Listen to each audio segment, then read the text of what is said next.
Are you someone who's planning on buying a new iPhone? In that case, there'll be a lot of suggestions coming in. There will be a lot of friends and family who will be telling you what to do, what not to do, lots of noise, lots of confusion. And trust me, like from a personal point of view, like when you have this package in your hand, the feeling, the flow of emotions, it is surreal, it is out of the world. And as soon as you open it and you get your device and to look at that device for the first time ever, I don't think so that I can describe that feeling in words. And that is why I'm here, because I know that when you buy a new iPhone, there are a lot of things, a lot of emotions, and a lot of questions that you have in your head. And I'm here to clear them out. I am here to give you 10 things. 10 things which you should absolutely do when you buy a new iPhone. So why to wait? Let's get started. So the first thing that you're going to notice right after you open the box is this beautiful piece of tech.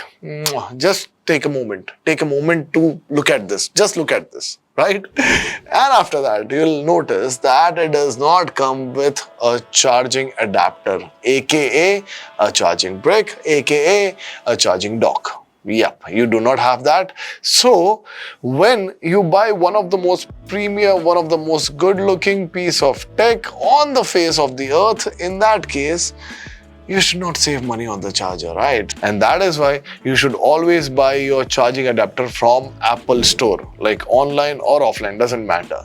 But if at all you are going to a third party, then make sure that your charging adapter is MFI certified or PD certified. For your convenience and clarity, I have attached a few examples in my description box. If at all you like them and it falls under your budget, you can always go for them. Another thing which I feel which you absolutely need is right here in my hand, a good case. Very important. Now, a good case plays a vital role in your phone life cycle. It protects the phone from accidental bumps, scratches, etc.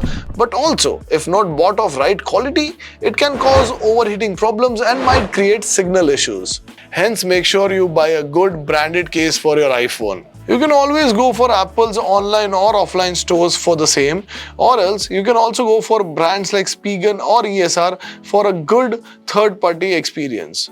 And thirdly, if at all you're gonna buy a good screen guard. A bad quality screen guard might give you issues with touchscreen, or it may be prone to scratches, and as a result, it will hamper your user experience. For this also, you can go with brands like Spigen or ESR, and it goes without saying that in my description box, I've shared a few examples for a good case and a good screen guard. If at all you find them apt and in your budget, you can always go for them. After that, your phone is geared up, it's time to make an Apple account, if at all you don't have one. Now your Apple account will come in very handy at various stages of Apple ecosystem. But apart from that, it will also give you access to iCloud. Now iCloud has amazing features and benefits. We have made a separate video about it, which you can find it over here. Apple also has an iCloud Plus plan where you can get up to 2 TB of storage, you can share it with your family, you can get private relay, you can hide your email, and you will get HomeKit secure video. But apart from that, you can also opt for Apple One, which will give you access to Apple Music, Apple TV, Apple Arcade, and also iCloud Plus. You can always choose a plan according to your need. Next, we'll do a small check on our battery. You just need to go to your settings. From there, you need to go to battery. Over there, you need to go to battery health and charging. And over there, you need to check if at all your optimized battery charging toggle is on or not. If at all it is off, then please turn it on. This feature will reduce your battery aging. It will learn from your daily charging routine, so it can wait to finish charging past 80% until you need to use it. Once the battery has been taken care of, we'll move to Face ID. For there, we need to go to settings, and from there we'll go into Face ID and Passcode. And over here, you can turn on the options for which you feel that your Face ID should be used, like for phone unlock, iTunes and App Store, wallet and Apple Pay, password autofill, or else other app options are also available. Apart from that, when you move down in the page, there will be an option called Allow Access when logged. Over here as well, you need to select the options which you feel should be accessed when the phone is logged. So for example, when I turn the toggle off for Control Center, so when my phone is logged, my Control Center won't be accessible. Likewise, you can select for other options as well. But personally, I would suggest that you should keep accessories off so that nobody tries to insert a cable when your phone is locked and try to play with your data. Now, since we are on the topic of control center, we all know that how important and essential control center is for a smooth iPhone experience. To make your control center experience more smooth, go into settings, from there go to control center, and over there you need to select the tiles which you want to see in your control center. You can add the tiles which you want to see in the control center and you can remove the tiles which you don't. It is as simple as that. The next setting which I'm going to show you is going to keep your home screen minimalistic. You just need to go to settings. From there you need to go to home screen. Over there you will see newly downloaded apps, and over there you need to select option app library only. So as a result of that, whenever you download a new app, it won't go to your home screen, but it will go to the app library directly. This will keep your home screen minimalistic and clutter free. After this, let's enhance your typing experience. Just go to your settings.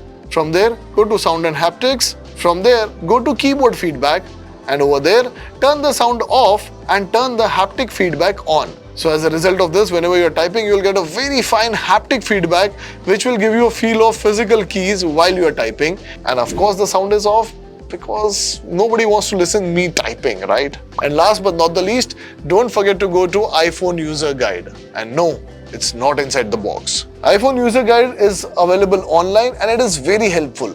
You should definitely spend some time over there. It will give you an idea on how to optimize your user experience. To make things easier for you, I'll add a link in the description box as well. So that is it. Those are the 10 things which I feel you should absolutely do once you buy a new iPhone. I hope it helped. So with that said, it's time to say goodbye. Don't forget to like the video, share your experiences in the comment section, and of course subscribe to the channel and hit the bell icon. And it goes without saying, if you are an Apple fanatic just like us, go and download the IGB app right now. This is me, Hardik, signing off. You take care of yourself. God bless. See you next time.